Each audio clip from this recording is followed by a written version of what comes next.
Halo teman-teman, ketemu lagi di kelas Canilbo FX dan video kali ini akan membahas tentang garis trend atau trend line. Kita langsung mulai aja ya. Nah, apa itu garis trend? Jadi garis trend itu atau yang biasa kita sebut dengan trend line ada dua jenis ya. Ada uptrend, ada downtrend.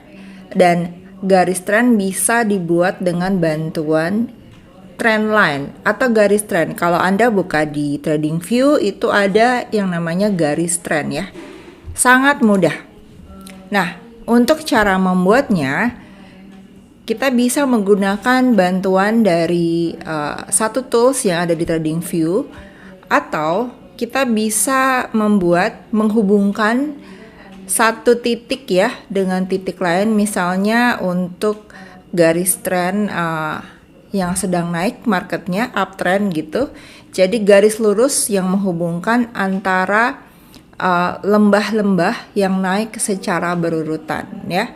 Jadi kalau Anda patokannya adalah market yang sedang naik atau bullish, maka Anda menghubungkan titik-titik terendah atau di bottomnya, atau juga bisa juga dengan menggunakan titik-titik tertinggi yaitu puncak-puncaknya. Nah, kebalikannya kalau Anda ingin membuat garis trend untuk market bearish atau downtrend ya. Nah, untuk membuat garis trend paling sedikit ya memang harus ada dua titik ya. Dua titik harga, entah itu harga yang tertinggi sebelumnya atau sesudahnya ya. Jadi misalnya di gambar ini ya, perhatikan kursor saya jadi bisa membuat garis trend dari titik tertinggi yang di sini dihubungkan ya, sehingga membuat satu garis. Di bagian bawah juga bisa ya, bottomnya ya. Jadi sangat mudah. Nah, lebih detail lagi tentang cara membuat garis untuk market yang sedang bullish atau uptrend. Jadi kita harus menentukan dulu ya titik terendahnya di mana. Kemudian tentukan juga garis titik tertingginya ya, jika Anda ingin menentukan garis support dan resisten. Tapi cukup dengan menentukan titik harga terendah yaitu low di bagian bawah seperti pada contoh di gambar. Titik terendah dari sebuah chart ya teman-teman ya, dihubungkan sehingga kita tahu ya itu ditarik garis lurus, maka kita lihat dari bawah ke atas membentuk garis trend yaitu uptrend ya. Jadi menarik garis dari titik terendah, dia akan semakin naik, semakin tinggi ya titiknya ya. Dari yang terendah semakin naik.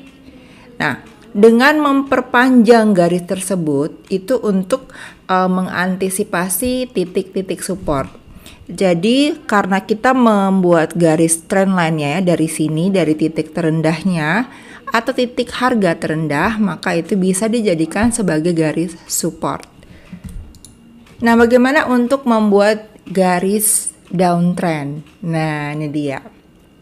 Kurang lebih sama, tapi bedanya kita membuat titik garisnya adalah dengan menentukan titik tertinggi ya, atau high. High-nya yang mana? Nah, kita lihat di chart ini tentunya bagian atas. Kita sambungkan ya, tarik ya. Nah, ini kita bisa melihat bahwa garisnya menurun dari atas ke bawah. Dengan memperpanjang garis tersebut ya, sehingga nanti menjadi dua garis yang di bawah ini ya, untuk downtrend ini akan menjadi resisten. Sedangkan di bawahnya, kalau teman-teman lihat ya, lihat kursornya, ini akan membentuk garis support pada market downtrend. Nah, yang perlu teman-teman ketahui ada 3 sifat utama dari garis trend ini. Apa saja itu ya? Kita bisa lihat di sini, semakin banyak titik yang dihubungkan, semakin valid dan semakin kuat garis trendnya ya. Lebih jelas lagi ya, dan itu bisa untuk menahan titik support dan resisten pada pengujian berikutnya. Kemudian yang kedua, semakin valid sebuah garis trend, maka akan semakin diperhatikan atau ditaati oleh para pelaku pasar ya.